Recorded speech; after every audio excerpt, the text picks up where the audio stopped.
Assalamualaikum warahmatullahi wabarakatuh. Perkenalkan, kami dari kelompok 2 beranggotakan Sapnat Feni Ramadan dan Yazid Islami Zaidan.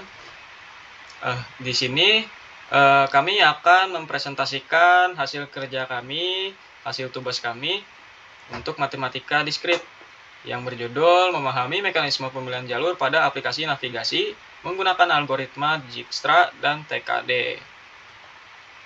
Oke.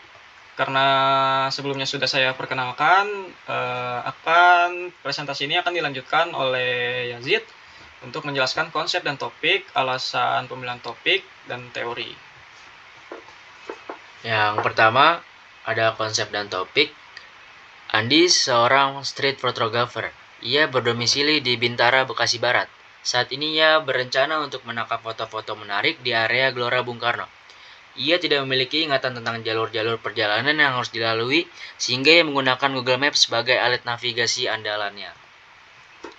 Yang kedua ada teori, di mana ada dua teori, ada Dijkstra dan TKD. Yang pertama Dijkstra, sebuah algoritma untuk mencari jalur terpendek dari satu titik ke titik lainnya dalam sebuah graf berbobot, di mana bobotnya bisa berupa jarak, waktu, atau biaya. Algoritma ini bekerja pada graf terhubung dan berarah dengan bobot non-negatif.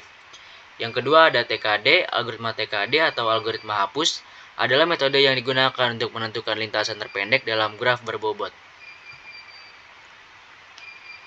Selanjutnya ada alasan pemilihan topik. Yang pertama ada memahami aplikasi navigasi. Dengan memahami cara kerja aplikasi navigasi seperti Google Maps akan membuat kita semakin pandai atau handal dalam menentukan jarak untuk berpergian. Dengan begitu, perjalanan pengguna aplikasi akan efisien secara jarak dan waktu.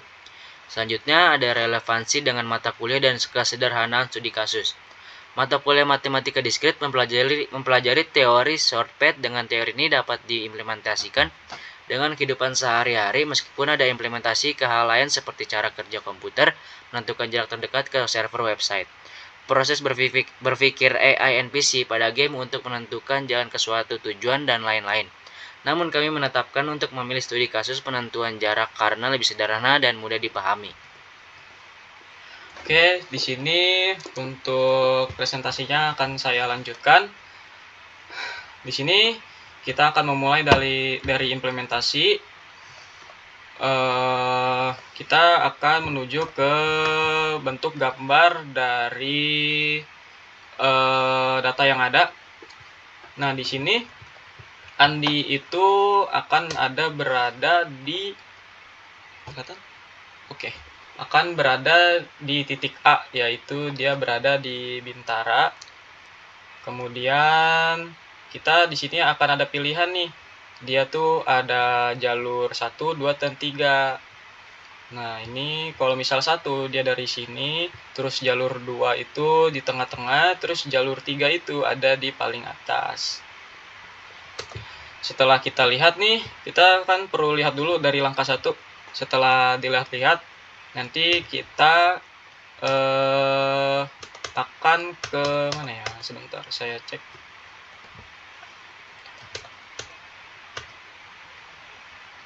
PPT.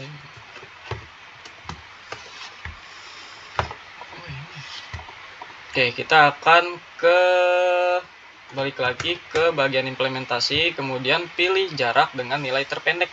Jadi dia cari dulu nih, kita cek mana sih nilai yang terpendeknya itu.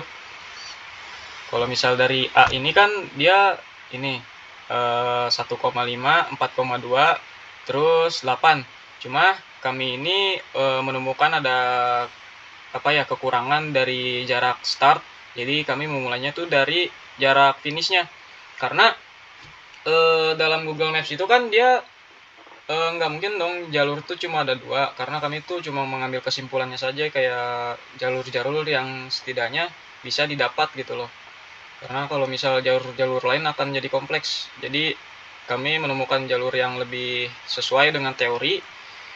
Jadi kami mulai dari belakang. Sebelumnya kita baca-baca terlebih dahulu untuk titik-titiknya ini.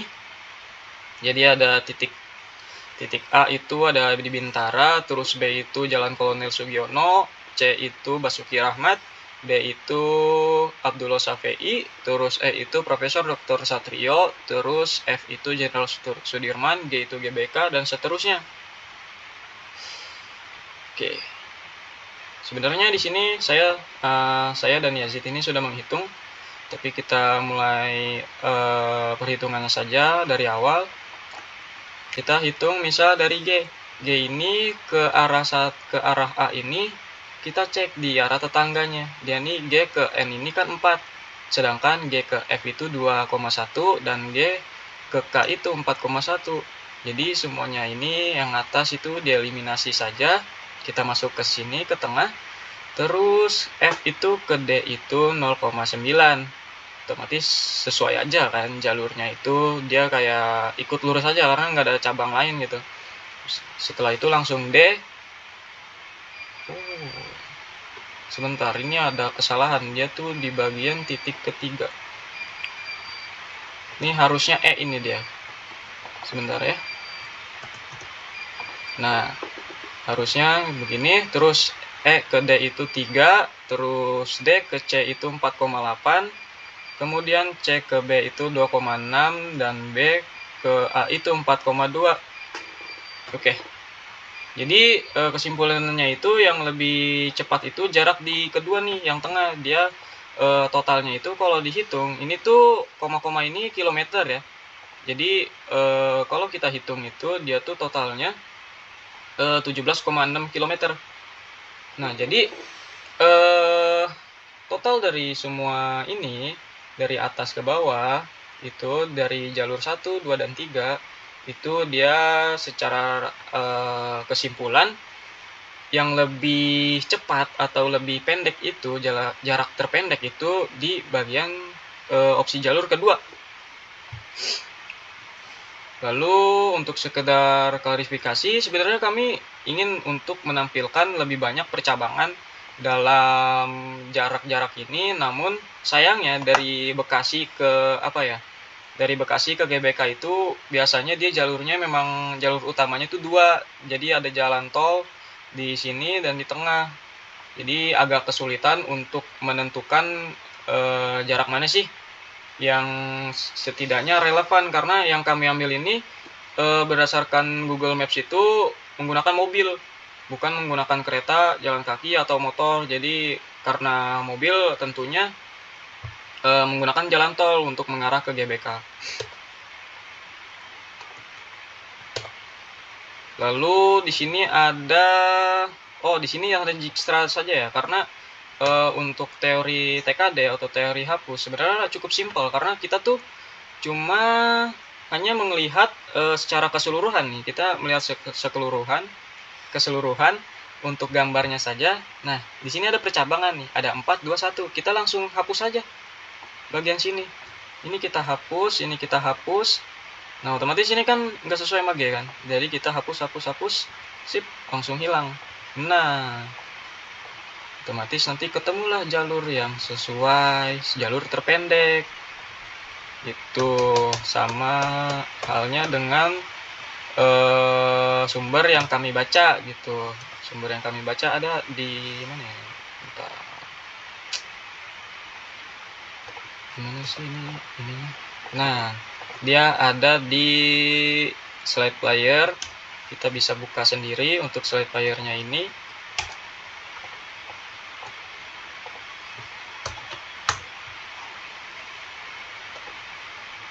Nah, ini kebetulan sumbernya ini, sumber teorinya itu ada dari Telkom sendiri. Nah, dia ini untuk yang ada Dijkstra dan teori hapus. Nah, kalau teori hapus itu tinggal kita langsung lihat saja mana sih yang paling terpendek gitu. Coba kita cek.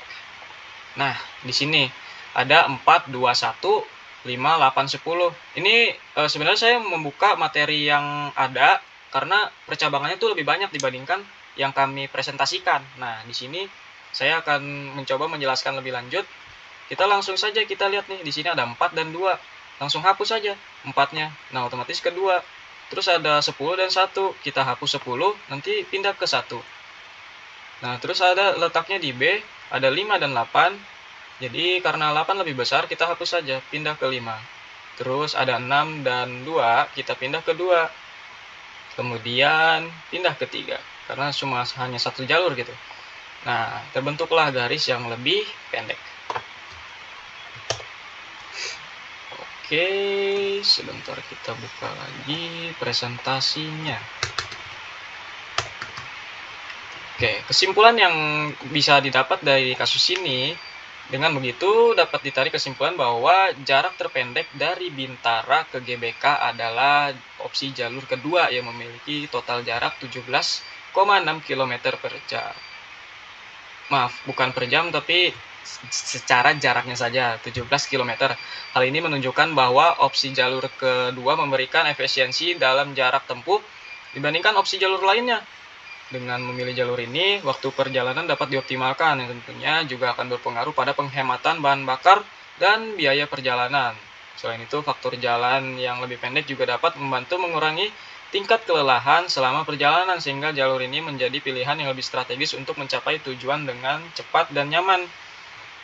Jadi dengan memilih jalur ini, Andi dapat lebih cepat untuk mencapai tujuannya untuk ke GBK, untuk pergi mencari atau memfoto fenomena-fenomena tertentu yang menurut dia itu menarik gitu. Oke, sekian dari kami. Mohon maaf bila ada kesalahan. Wassalamualaikum warahmatullahi wabarakatuh.